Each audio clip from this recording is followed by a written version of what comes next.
I believe that there are an additional 6 figures plus a year available to agents who are actively selling and writing business, but they are literally ignoring it and leaving it for somebody else to help their clients with. Yeah. Thoughts on that? Yeah, and what the heck does that even mean? Yeah. So annuities are in the water right now. I know IULs are hot right now, and we can talk about that, right? I can nerd out on all these subjects, right? Yeah. But annuities are, IUL is a tricky beast. But annuities are not tricky, and this year will be the highest indexed annuity sales year in U.S. history. Last year was the highest in U.S. history. Are this you will beat serious? that. Yeah. I did not realize that.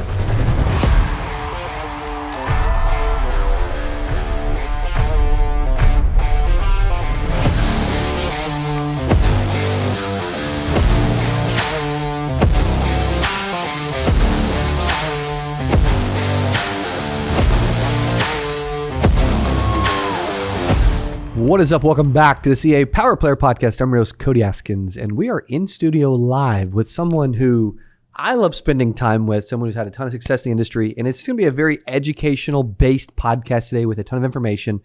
This is someone that is a combat veteran from the Army and has had a bunch of success in insurance, even really sold his agency about 2.5 years ago as well, even though very still actively involved in helping people win, which I love seeing. Here's what's really cool. Okay, today's topic is going to be about how you can find the money. If you would love to, be making, obviously you want to, with Medicare and final expense, different stuff, you can make some really good money. But if you're like, hey, I would love to pop thousands of dollars of commissions or tens of thousands of dollars in commissions in one specific house, just by locating and finding the money and understanding how to help people with their retirement income and their assets with FIAs. We are going to make sure we talk about that topic today, whether it's income, needing an advisor, the history of how it works, the basics, some really good information. And so please welcome back to the channel from Legacy Insurance out of Salt Lake City, Utah, Mr. Larry Gray.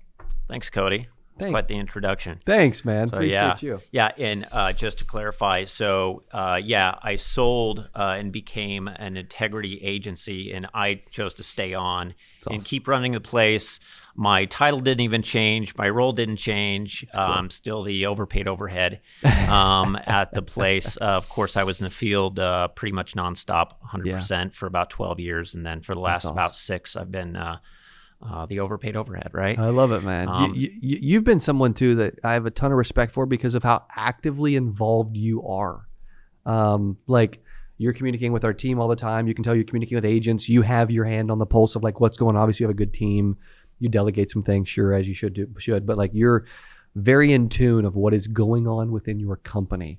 And it's a good sized company, does really well, but you're very involved. I've always had a ton of respect for that. I don't see that everywhere. You must still enjoy what you do. Yeah. I last time we talked on this platform, I think I told you that originally I wanted to become a teacher, right? When I got out of the military, I was like, I want to become a teacher, and I got convinced to do otherwise, right? So I love that. That is my calling. I've been, even in the military, actually, a lot of my roles were training roles. Wow. And then the National Guard, I was a trainer. So I love training, teaching. Yep. Whether I'm good at or not is another thing, but I do enjoy doing it. So I'm really involved in that part. And I grew up in this business from the field, and that's what I got best at. And the MBA type stuff, the executive level stuff, I'm still learning that part. Same. Right? Same. But the field work, that's in the blood. Absolutely, man. Yeah. Do you miss, because we're about to dive into how agents and advisors can really find some money out in the field. Do you miss being in the field? Do you get a chance to go back out in the field some? What's that look like? I work with some of my own personal clients still, and cool. I'll have close friends that I help with. One just asked for some life insurance quotes and stuff. So nice. But even then, more often, I'll ask one of my agents to actually do that, and they take the commission and the sale and everything. Cool. Heck, I had one of my agents write some life insurance on me just a few months ago. So, or on my kids. So I love that. Yeah, you only have so many hours in a day, right? Yeah. So, and if I find someone who is, I can help them learn by doing, right? Yes. They're a good agent, they're getting along, and they could learn the ropes on life insurance. And a couple different cases over the last few years, I need some for my own family. Got them to do it. So it's cool. How many agents are involved in your organization now? 70 right now. 70, yep. Yeah. Mm-hmm. It seemed very, and tell me if I'm wrong, a lot of places are very, let's recruit the masses, thousands of people. Let's throw them against the wall and see who is the cream of the crop, right? Yeah. Mm-hmm. You seem to be someone that is very intentional on who you let work for you.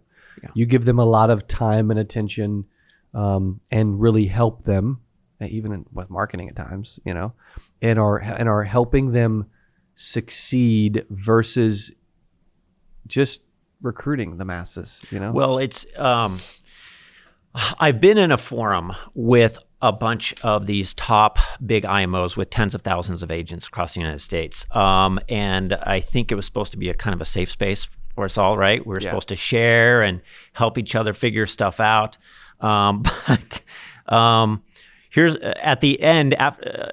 We had introductions. Is about they put too many people in this group, and at the end they tried to just quick. Hey, one question: what are you guys all struggling with? One after another of these IMOs, and again, these are the biggest, well-known IMOs in the United States.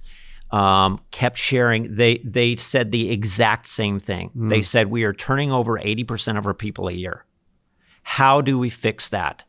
And I'll tell you, a bunch of them aren't going to fix it because it's not in their blood. They're too distant from it. Now, I there's things I'm not good at. I'm sure of it, right? Sure.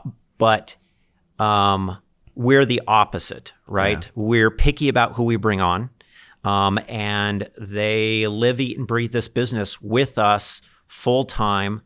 Currently, our main model is most of their clients in person, although I'm open and we're growing into some more phone sales. Cool. Either way, it should be a client professional relationship, right? Just like our agency is a mentorship, it's a full support relationship with the agent, right? So I don't like to throw things against the wall, see what sticks.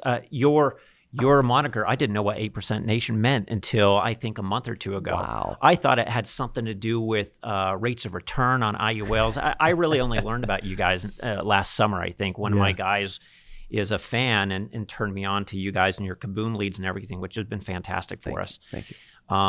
Especially the way you guys work with us. Appreciate that. And I only learned that meant, it's kind of like the Marines, the few, the proud, right? 8% make it, and that number tracks, but it's still also kind of sad, right? I agree. One, some people shouldn't enter this industry. They're not ready for it, and they're convinced to do it, and they don't have the finances, the skills, or the timing is bad. So they shouldn't be convinced to do it. And then some folks, a lot of folks, they just don't get the support, right? Doing this out of home, everyone underestimates the level. And so a lot of the recruiters, I'm not sure they're underestimating. The people who are recruiting these folks are not underestimating what it takes. They know what they're doing, and they simply know it's a numbers game. That's right. And these are people's livelihoods. And you know as well as I do, people will go through the 10 grand that they had in the savings, and then they're nowhere, and they were basically unemployed in a way, had a few sales, they weren't cut out for it, they didn't get the support, whatever it was. This is actually a pretty complex industry if you want to get real good at it. And so it's worth it. Yeah. But if you want to get good at it and you don't have time to mess around, most people need good mentorship and good support. Amen, dude. I like that you're a straight shooter about that, because it is not for everyone, and it does end up putting a lot of people, if they don't get the mentorship and help, it does put a lot of people in a worse position than when they came in, which is not the idea by any means, right? That's not cool. Yeah. But at the end of the day, there are a bunch still that also do incredible and do amazing. Yeah, absolutely. Like yourself and the 70 agents you work with, I'm going to interrupt the podcast to tell you about our Kaboom leads that are literally blowing up. If you would love to never get disconnected numbers or wrong numbers ever again, then you will love our leads at Kaboom Leads. All of our lead types, we text the prospect a 6-digit security code. They go back in the funnel and put that in to verify that it is a real accurate cell phone number, and they've responded to a text message. We do this for all of our lead types. If you haven't tried Kaboom Leads, you can use coupon code podcast to get 10% off of your very first order at kaboomleads.com. Back to the show.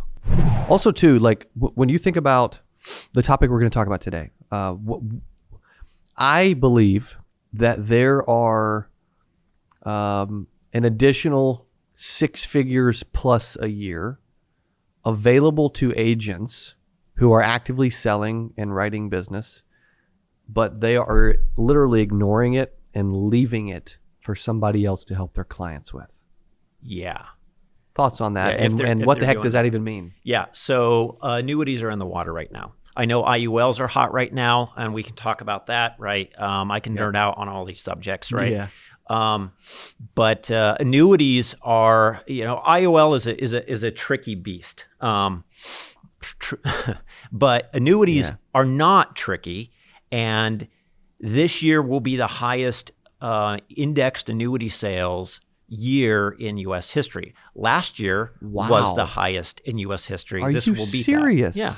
I did not realize that. How big was that? Do we know remember the number? No, I don't remember the numbers off the top of my head. But insanely big. But I know last year was the biggest. Wow. The year before that might have been the biggest before that. This will be bigger than that. It's the boomers, man. Okay, it's just demographics, right? So the boomers are just hitting an apex of the number of people aging into Medicare, looking at retirement. So we've been talking for years and years. The last 20 years, it's been, it's growing every year. Well, it's hitting that apex, and it's not like it falls off. It plateaus a little bit, but that's a lot of people very concerned about the riskiest part of their entire life, which is retirement. Yeah. And how to protect their money. And I am passionate about this because I started this career in 2008.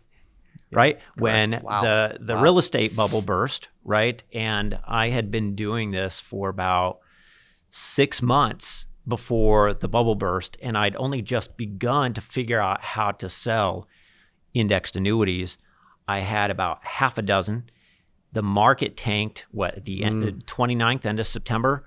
And my clients gave me a call, and they all asked how much have I lost, because they didn't remember how it works. They just knew their brother-in-law just lost, half his life savings. Correct. And he's 62 and he's about to need it. If you're 30 and you lose half your life savings, okay, it sucks if you're saving. Correct. It's a good but point. if you're 70, it's game changing. It's horrible. I call it the perfect storm. Anyway, I was able to tell my clients they didn't lose a thing. They thought I was God's gift, right?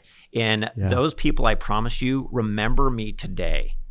It's awesome. Right? That's amazing. So that impressed on me. Yeah. Right? Yeah. And but most people think this is a very complicated topic too. Yeah. And they just assume, and you guys tell us if we're wrong in comments below, you assume that there's a lot of intricacies and it's super complicated to ask people the right questions to see if they have retirement assets and accounts that they are, and to your point, there's several things that make a lot of sense to help those people with it, because their health insurance is very important, their life insurance is very important, but their biggest concern, to your point, is outliving their money.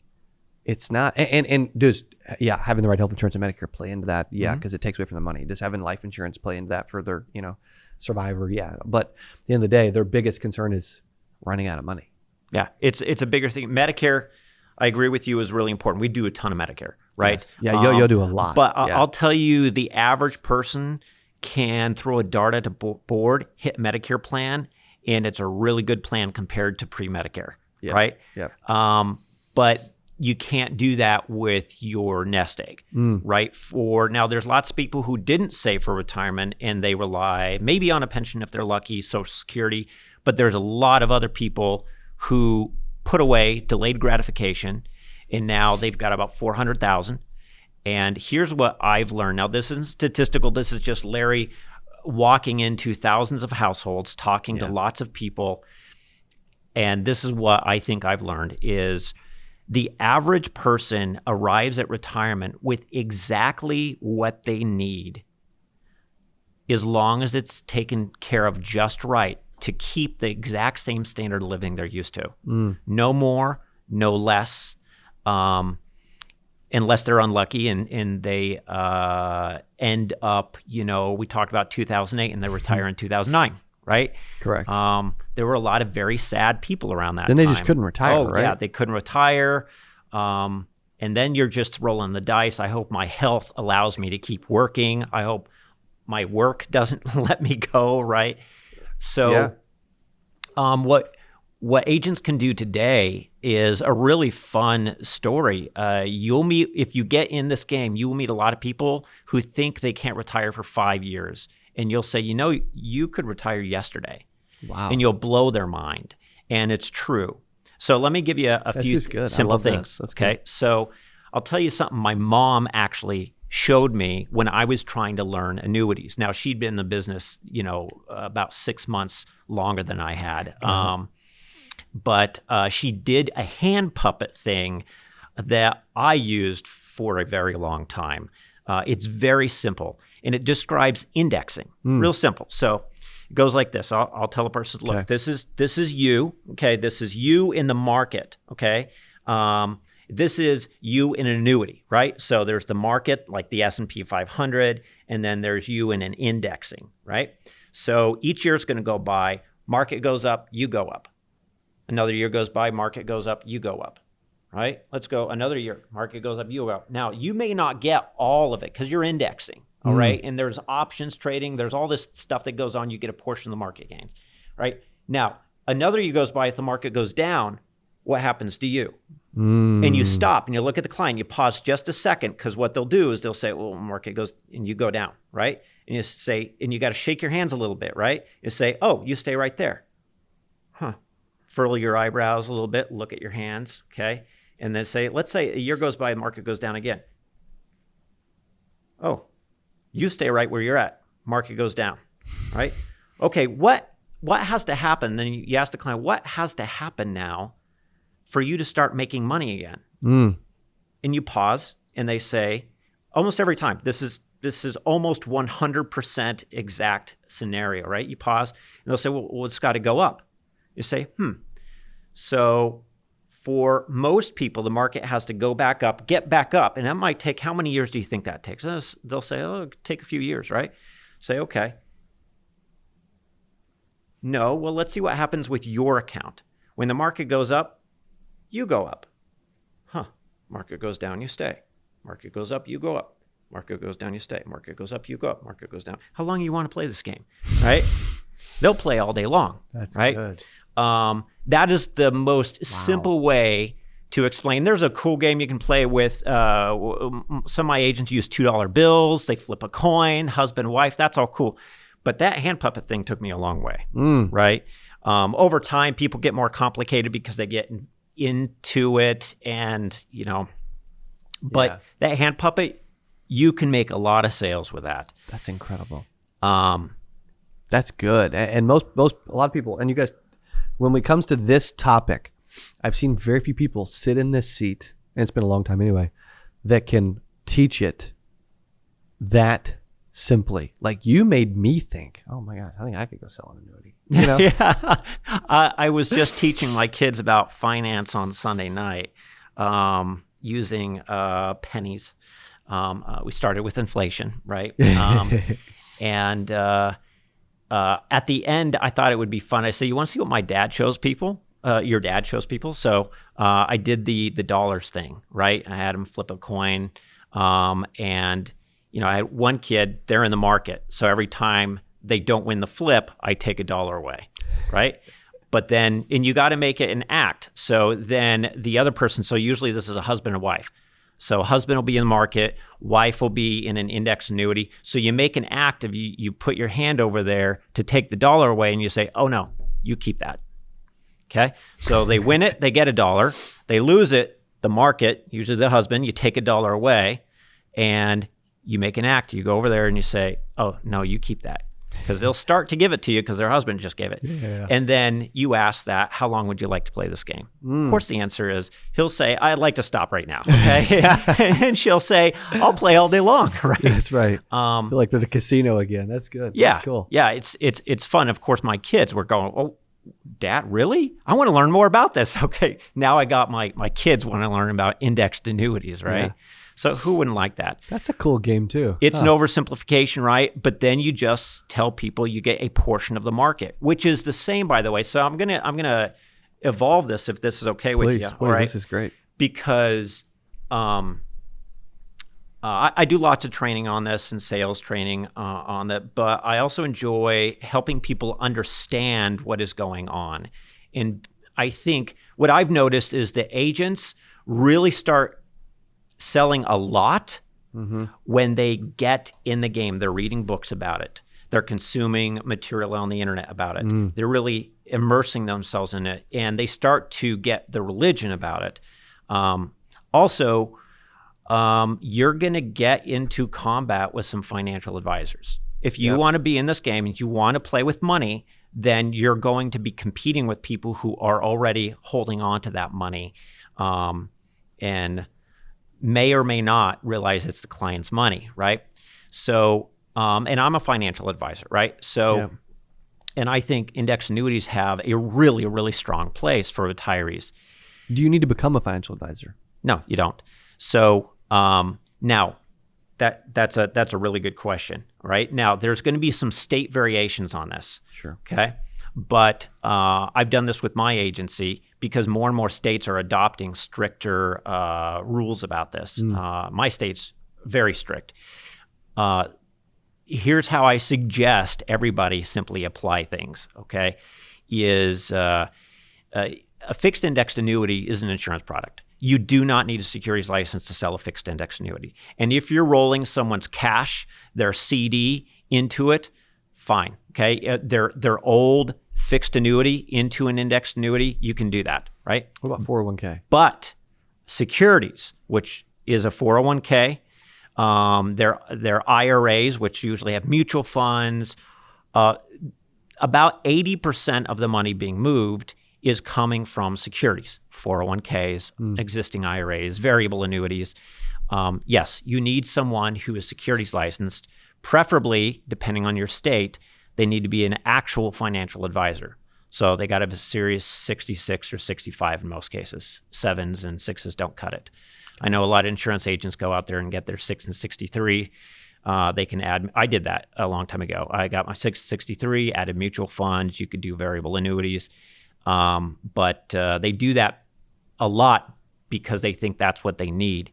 And some states, mine included, my primary state in Utah, that doesn't cut it. You got to be a fiduciary. Wow. Which is not hard to get, by the way. It's harder than the 6 and 63. Sure. Get the 65. You don't have to take any pre-tests for it. You don't even have to be sponsored for it. And you got it. Okay. Yeah. It is more difficult than the insurance exam. Yep. I've watched people study for a week or two, okay, and pass it. I've watched people study for 2 or 3 years and never be able to pass it. Jeez. So I think Missouri's a little more lenient on some of that stuff too, if I'm not mistaken. Maybe. I don't know. I went to get my seven at one point, and it was like the book was like this big, and I'm like, the 7's tough. Never mind. Yeah, the 7's tough. I don't know why, but I never got it. Yeah, I just stuck with an insurance license, as you said, which you can do for sure. Yeah. Okay, we talked about the basics are incredible, right? Obviously, I think we kind of just touched on like needing an advisor in certain examples. Yeah. So when you're competing with an advisor, though, right? So a lot of advisors think they can accomplish the same goals by managing their money through securities, right? They say, well, I can buy the options, right? Yeah. I can mimic what an indexed annuity is doing. What they can't do is provide the insurance wrapper, the simplicity, and the guarantees. They literally can't use the G word, right? Yeah. So it's funny, the word security, right? We're talking about a security. The word security is supposed to mean protection, security. Right. But in the U.S. financial system, the word security literally means it's not secure and you can lose your money. Yeah. So it's almost reverse of the word that's being used, right? I never thought about that. That's a good point. So let me give you a little history here, a little story. And I do this. It's called the perfect storm. Okay, I do more elaborate training on a whiteboard and everything with everybody. I understand this. But our seniors are in a perfect storm that has been tried to be addressed by smart, well-meaning financial planners. They use something called modern portfolio theory. Okay, the idea is that you can take either 50-50 or 60-40. You can take about half stocks and you take half bonds, and they're supposed to go in opposite directions. When one goes down, one goes up the other way. Okay, and as long as you take out what's called the rule of thumb, 4% distribution adjusted for inflation every year, you have about a 90% chance of not outliving your money. Wow. So that has been, since about the 80s, it has become gospel, modern portfolio theory, for a long time. 2008 broke that. So in 2008, you're supposed to see if stocks are going down, which they definitely didn't in 2008. Bonds are supposed to go up. That didn't happen. In 2008, there was a point where everything was going down. Gold, wow. Okay, cryptocurrency, everything went down simultaneously. There was nothing going up at one point, and that broke the models, right? Some smart people went back to the board about 2014. I think Dr. Pfau was one of them, and said, bonds don't work anymore, but you can replace them with annuities. Now, I think he was using immediate or fixed annuities, not indexed annuities. Their model probably couldn't model indexed annuities, but it replaced bonds because it has the insurance wrapper. Okay, so what's the perfect storm?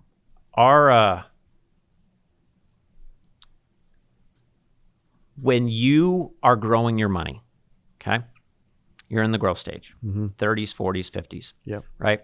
The market's volatile, which is supposed to help you. You have fees. Fees are there. There's a cost one way or another. And then you are contributing. You're dollar cost averaging, which is a good thing. When you get to retirement, are you putting money into your savings anymore? No, you're going to withdraw it. The market's still volatile, right? That's not changing, right? The market doesn't respect its seniors, right? Fees typically go up, okay? Why? Variable annuities, that's why. It's the number one leading reason, and I believe it was the SEC that acknowledged this around 10 years ago and put some increased standards on someone who wants to sell someone a variable annuity who's around the age of 65 for good reason, because you're looking at fees that are 3 to 4% quite often, okay? I'm not a big fan of traditional variable annuities. I'm very biased in that way. Again, that comes from going in lots of homes and visiting with people and seeing the results. So fees go up, and you stop contributing, and you start distributing. You start taking the money out. Now, that sounds simple, but that simple change from putting money in to taking money out is gigantic. It completely turns the math that we're used to when we grow our money, and it turns it upside down. So let me expand on that. The average person putting in about $200 a month into their savings, when they start taking money out, they're taking out about $2,000 a month. It's about 10 times. Even if it's 5 times, it's a lot. And you might think, well, they're not going to be taking it out as long, right? No, but they're taking it out they're going to retire. I mean, they were saving since they were 20, and now they're only going to live 20 years. So it's 40, 20, and then they grew their money, time value of money, compounding, all that. No, that's not reality. How many of you are currently saving regularly and consistently? I know at least half of you, at least, are not. You're right. Regardless of age, right? Correct. Also, visiting primarily with senior citizens for a long time, you learn a little bit about perspective and how humans really work with their money. Most people in America, somewhere in their 40s and 50s typically, go through some kind of financially crushing event. It could be health. It could be taking care of parents and not being able to, losing your job, having to work less, but they lose most of their savings they've saved before. Jeez. And they start over somewhere in their 40s and 50s. That is a more common experience than not having that experience. Wow. Okay. The average person is not starting at age 20 either, right? No. The average person is hopefully kind of getting around to it in their 30s. So no, it's actually closer to about equal when it comes to reality, how long you're going to be taking money out versus how long you saved it. So now that 200 to 2,000 becomes a bigger deal. That's reverse dollar cost averaging. It means when the market does go down, you're compounding your losses. You're doubling down on your losses a lot. Now, I train my agents how to teach people to become like the top 3%. Okay, we're not going to do that here. Okay. Right? Uses IULs, by the way. Yeah. But Nice. Here's the problem I have with a lot of financial advisors. Okay, and when you read advice on the internet, in articles and all that about financial advice, it's meant for the top 3% of the United States, or even the top 2%. Why? Because it's meant for someone who can stop taking money out of their retirement. When the market goes down, they can say, I'll just leave it alone for a while until it recovers. Yeah. Right? Most humans can't do that. Most humans, they're taking that money out to pay their bills, Yeah, that's how they survive, their cost of living, their lifestyle. And so what happens, they go from that 4 to 5%. And I know this isn't the sexiest number to talk. Sure. People are used to talking about rates of return. 10, 12%. Oh, I earn 20%. I'm in Bitcoin or whatever, Good for you if you were in 10 years ago, right? And I think it'll go to the moon some more with the new president we have. Very well. But the most important number in most people's life for financially is this distribution number. It's what they take out. So that 4%, all of a sudden, market goes down. They have to keep taking money out. It's not 4% anymore. It's 8%. And then later it's 12%. And it's 18%. And then I'm sitting in front of this person. I'm looking in their eyes, and you can see the strain in their eyes. They emotionally somehow understand the circumstances they're in, but there's no changing it. By the time they get to that point, you or I can't fix it. They're crushed, and they'll be eating cat food in their 80s. It's really tough. Gosh. And I've talked to those folks. I've seen them who are trying to decide between groceries and prescription drugs because of this problem. And we have the license to fix that. Yeah. Okay. So do the hand puppets. Start the conversation. Read the books. And help them fix that. It's really simple. It gets them out of the complex game of managing their money in a financial advisor that maybe just isn't up to snuff. The market isn't on their side. Yeah, you can take that all away. It's incredible.